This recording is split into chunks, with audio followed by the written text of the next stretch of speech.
Let's talk a little bit about military's ability to step in and set up a base, for example, on one of these celestial bodies.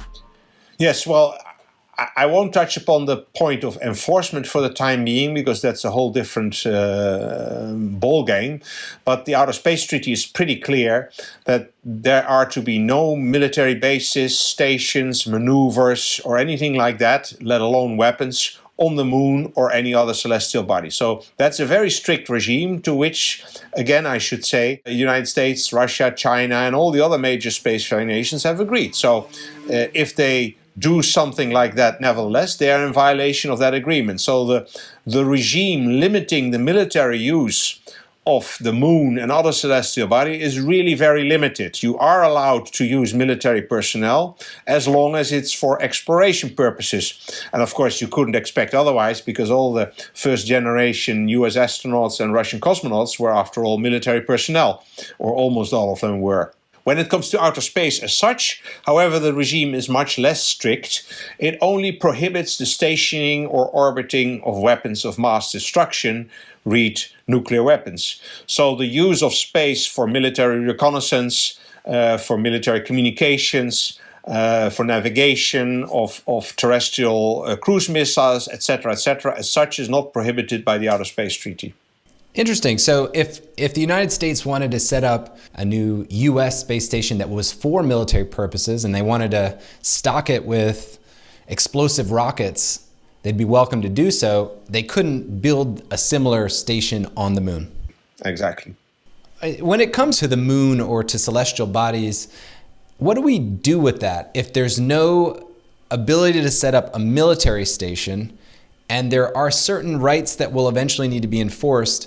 Will nation states be able to set up local police forces, for example? I consider that very unlikely. The setup of the Outer Space Treaty presumes that every state is sovereign, so there are only limited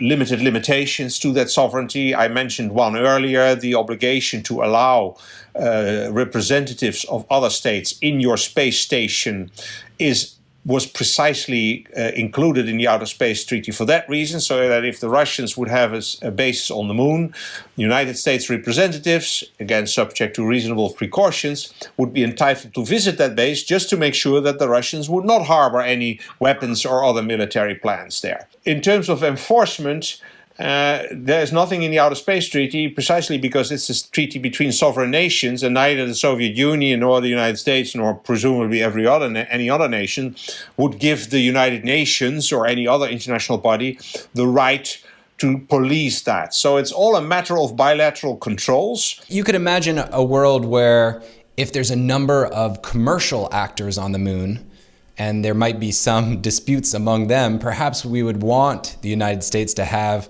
maybe a national enforcement unit stationed there as well.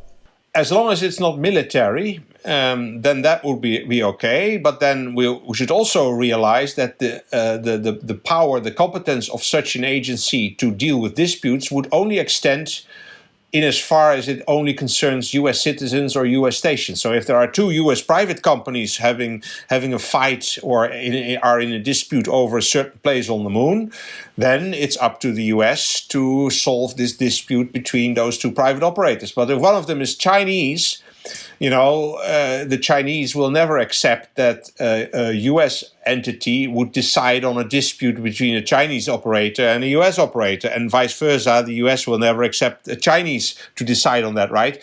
And that's where there is no international overarching regime to make sure that that happens. So that all has to be done by bilateral negotiations between the countries.